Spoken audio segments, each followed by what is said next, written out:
A ver, conversemos con Héctor Hernández. ¿Qué tal? Buenos días. Sí, te vemos por ahí. Hola, hola Raúl, un gusto saludarte, muy buenos días. Y así, pues dan ganas de subirse el sueldo, efectivamente. Eso es un tema que te voy a presentar preguntar tu opinión, por eso partí por ahí. Bueno, el sueldo de los constituyentes ha generado harto ruido en redes sociales y por todas partes. ¿Tu opinión sobre ese tema? Bueno, déjame decírtelo, a ver que se entienda y que nadie tenga duda respecto a mi opinión. Yo creo que esto es impresentable. Impresentable, Impresentable. Absolutamente impresentable. No solo por un tema, digamos, de recursos, ya. Este es un tema que uno podría hacer en pleno contexto de una pandemia, digamos, cuando hay mucha gente que se ha quedado sin trabajo, donde los sueldos han sufrido evidentes restricciones, mucha gente está viviendo de los subsidios y de los bonos del Estado y rascándose con sus propias uñas en muchos casos, empresarios, pequeños comerciantes, trabajadores, etcétera, que los convencionales se suban el sueldo no al doble, sino que más del doble, es definitivamente presentable. ¿Cuánto era y en cuánto quedó? Eran aproximadamente 2.300.000 pesos y va a quedar en sobre 4,5 millones de pesos. O sea, es prácticamente el 100% nuevamente de aumento. Primero, es inaceptable desde el punto de vista económico. Y segundo, inaceptable desde el punto de vista moral, ético y político. Pero ellos tenían la posibilidad de hacerlo porque eso venía fijado desde otros lados. ¿Por qué lo hacen ellos mismos?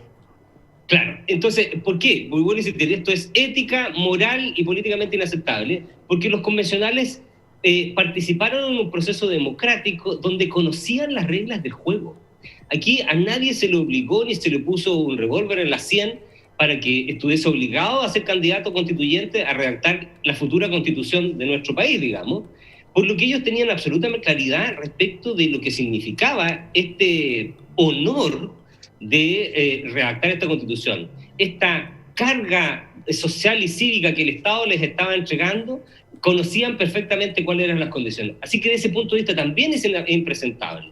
Y por supuesto, desde el punto de vista de la contingencia, evidentemente el horno no está para bollos. Hace mucho tiempo que la gente entendió que estos arreglines son típicos de la política politiquera, típica, chanta, común y corriente, que todo el mundo en las protestas, en las movilizaciones, ha rechazado, refutado, por ser las típicas prácticas corrompidas de siempre, donde entre cuatro paredes se suben los sueldos, como en este caso.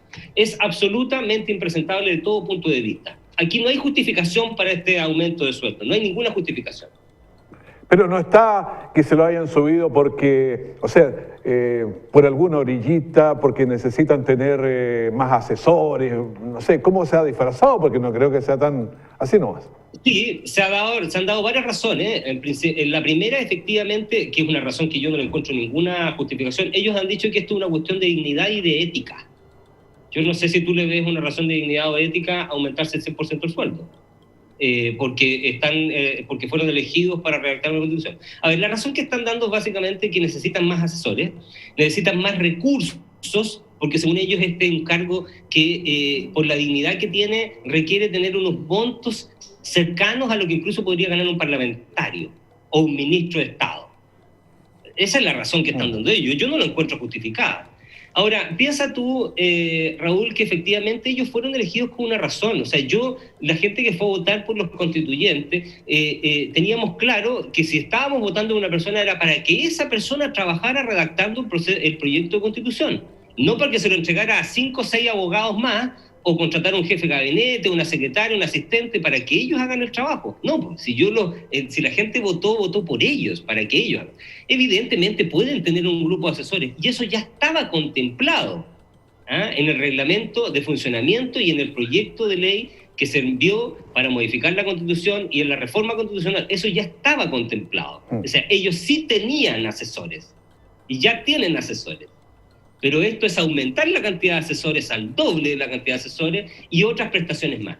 Ahora, yo tengo una cosa, y esto solo lo digo en sentido común, porque han reclamado mucho y han hecho mucho alarde de que están comiendo algunos hasta en las escalinatas del Palacio Pereira, del Congreso. No sé si has visto tú cómo muestran ahí que están comiendo ahí. Primero, yo encuentro súper indigno que ellos se presten para esto. ¿Por qué? Porque primero denigran la función y segundo, yo te hago una pregunta. Si a ti te pagan un sueldo en tu trabajo, ¿tú vas a pedir además aumento de ese sueldo para pagarte tu alimento? Se supone que con el sueldo que a ti te pagan, tú te pagas tu sueldo, tu alimento. Está considerado dentro del mismo. Entonces, esto de ir a comer a las galerías, a las gradas del Congreso, es un show. Para mí, perdona que te lo diga, es un show, es un espectáculo denigrante, porque ellos tienen los recursos, se les paga para eso. Entonces, además de las condiciones físicas están, hay un casino en el Palacio Pereira que perfectamente podrían usar. Y a la vuelta donde están ellos hay restaurantes y hay hoteles. Perfectamente se podrían pagar el almuerzo. Entonces, no, porque han dado como razones de que no tienen, que no hay plata para almorzar, que no tienen las condiciones. Eso es falso. Eso es que están bajando de peso. Que están bajando de peso. No, esto es, yo por eso te voy a insistir. Como dijo el expresidente de Uruguay, Pepe Mujica, ícono de la izquierda latinoamericana, esto es una bolsa de gatos. Ahora, el tema de las comisiones, ¿qué te ha parecido tú que sigues de cerca todo este tipo de cosas? Bueno, ya habíamos comentado que se designó una comisión de reglamento interno liderado por Amaya Alves, que debería recibir las propuestas de los colectivos internos que se han ido formando, o incluso de independientes dentro de la misma convención, que plantearan cómo se va a realizar, porque esa es la pregunta del millón. Mira, estamos hablando del sueldo y no estamos hablando de la Constitución, del cuerpo mismo de la Constitución. ¿Cómo se iba a dividir este trabajo de redactar la Constitución? Pues bien, se presentaron hasta la semana pasada, hasta el día viernes, hasta el día sábado incluso, las propuestas de comisiones. Algunos han planteado 15 comisiones, otros han planteado 9, 6, 7 comisiones, pero en general hay una cierta división de distintas comisiones. Está la comisión de régimen interno, hay una comisión de poder legislativo, se ha planteado una de Contraloría, otra de derechos fundamentales, otra de patrimonio, una comisión, entre comillas, de armonización técnica, ya que armonice todas las normas técnicas que se van dictando para que no haya diferencia entre una y otra. También una comisión de presupuesto dentro de la misma, pero todo todavía está un poco en el aire, todavía esto no se decide por el pleno de la convención, todavía no se resuelve. Es decir, todavía ni siquiera se ponen de acuerdo cómo se va a dividir el trabajo para partir a redactar el artículo primero de esta futura Constitución. Todavía no hay ningún avance en ese sentido.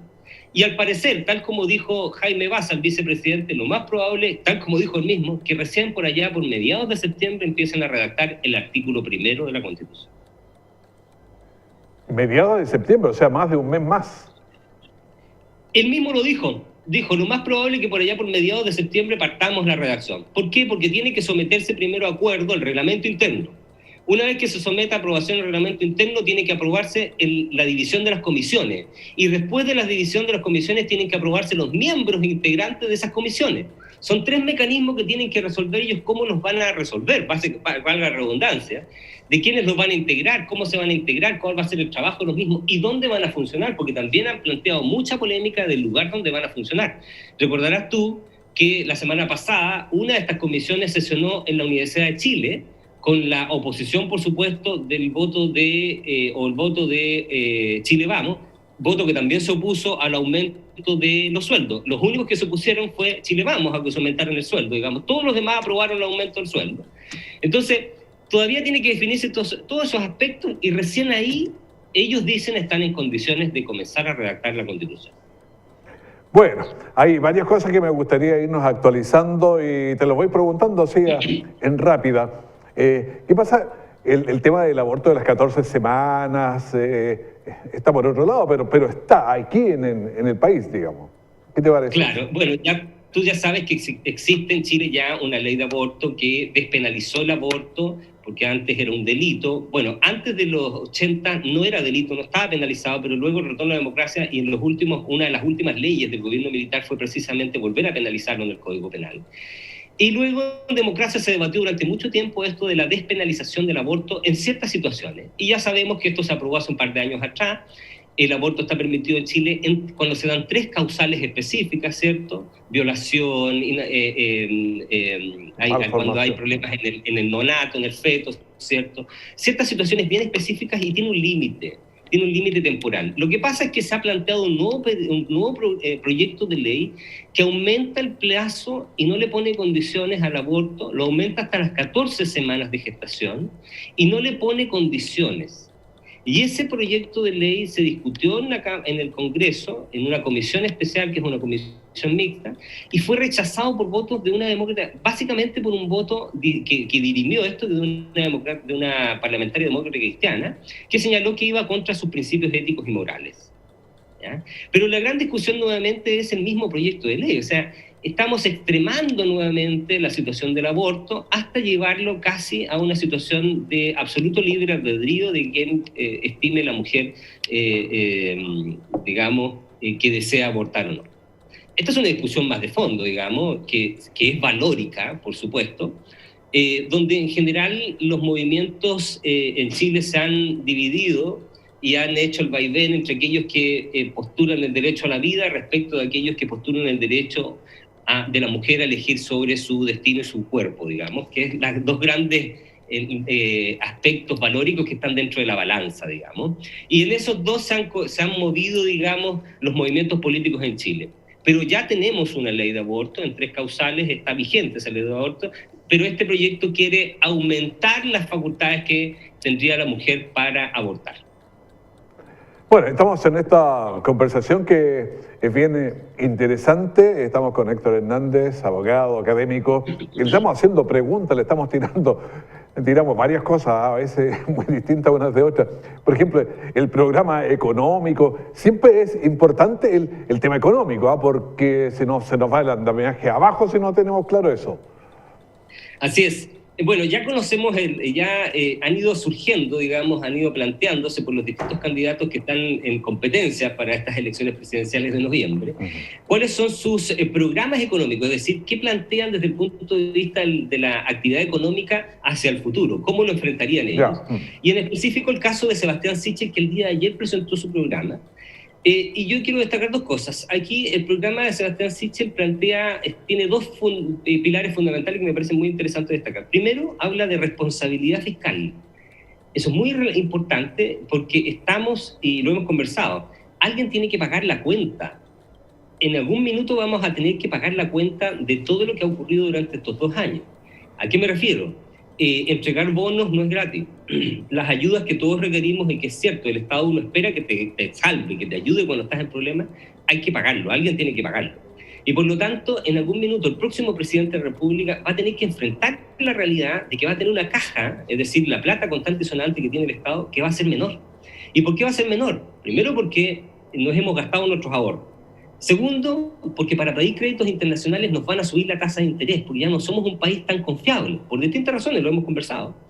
Y tercero, porque efectivamente los gastos y las necesidades del país van a seguir siendo parecidas.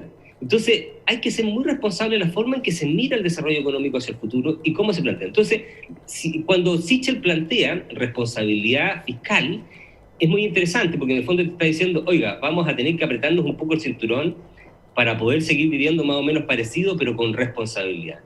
Y lo segundo, que va de la mano de eso que plantea también Sebastián Sichel, es crecimiento económico. Y eso es súper importante, porque en nuestra economía no es como la gallinita de los huevos de oro, que solo por ser gallinita va a dar huevo de oro. No, nuestra economía requiere inversión económica, estabilidad económica, seguridad jurídica para crecer. Porque sin crecimiento económico, nosotros no tenemos desarrollo y no tenemos dinero para invertir. Entonces, si no hay desarrollo económico, no hay actividad económica, malamente podríamos satisfacer las necesidades que todos los chilenos deseamos. Entonces, desde ese punto de vista, me parece que el programa es bastante acertado. Ahora, otros candidatos han planteado crecimiento económico, sí. Por ejemplo, el de Maldonado también tiene una fuerte carga en desarrollo económico. No se va solo en entregar, digamos, mucho más, aumentar la cantidad de derechos, sino que también hacen un punto en eso. A diferencia de otros programas donde no he visto esa misma claridad, he visto más claridad respecto de lo que van a entregar como Estado, que también es interesante, pero no necesariamente un punto de inflexión con el desarrollo económico. Por eso me gustaría relevar aquel aspecto en el programa de Sebastián Sichel y de Carlos Maldonado. Bueno, tomamos 2, uno de cada lado. Ahora, está siempre el riesgo de que nosotros nos acostumbremos a vivir con algunos extras. Por ejemplo, el IFE, que ahora se extendió 2 meses, septiembre sigue la mitad, pero octubre y noviembre completos. Entonces, otros proponen hasta marzo y otros, digamos, siempre con el IFE, pero uno dice, el Estado no va a tener espaldas para eso, digamos. Mira, el Estado chileno, desafortunadamente, la sociedad chilena se han ido acostumbrando a esto de los bonos, al asistencialismo. ¿cierto? Que partieron allá con los bonos de marzo y partimos allá por mediados de los 2000. Por supuesto que hay que equilibrar la cancha respecto de los que ganan menos, respecto de los que ganan más, por razones endógenas, es decir, no por su responsabilidad. Eso es importante, porque una de las funciones del Estado es generar esa solidaridad. Para eso generamos el Estado.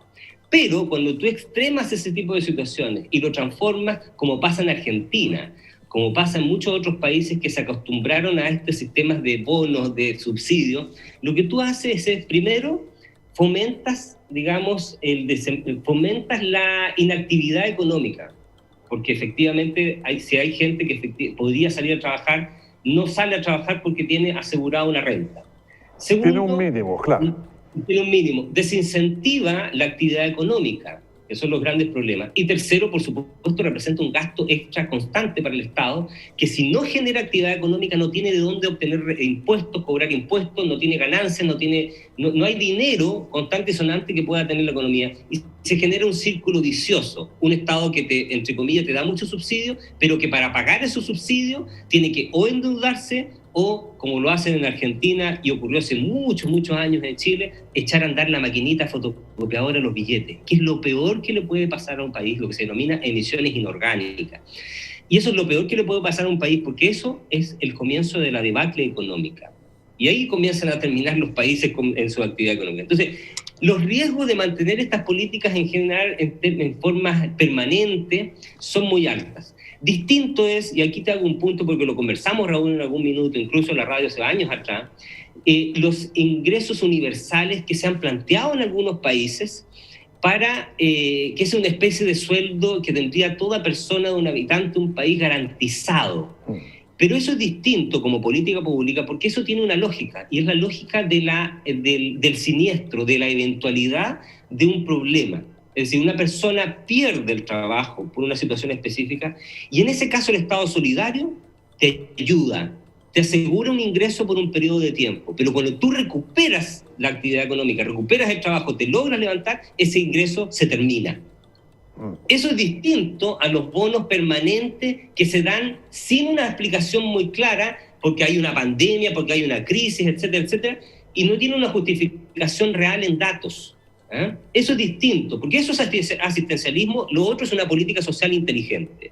No nos oponemos a las políticas sociales inteligentes, no, eso está bien, lo hacen las naciones desarrolladas.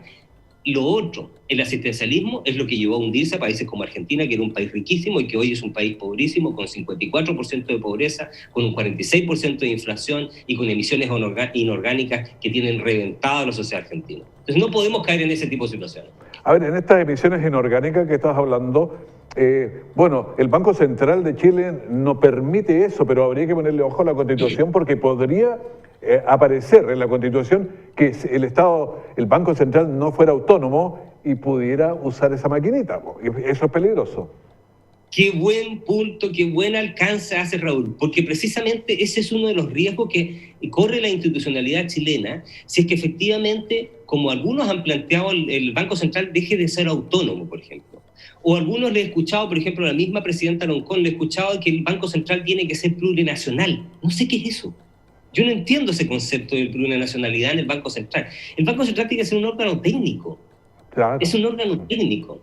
Porque algunos han planteado de que el Banco Central tiene que ser, como dicen, el Banco de Inversiones alemán, que no tiene nada que ver con la Bundestag alemana, que es el Deutsche Bank alemán, no tiene nada que ver con ese banco. Son cosas distintas, que son bancos de inversión. Pero los bancos de inversión tienen otra lógica. El Banco Central no es lo mismo que el banco de inversión. Los bancos centrales tienen básicamente una función. ¿Cuál es la función?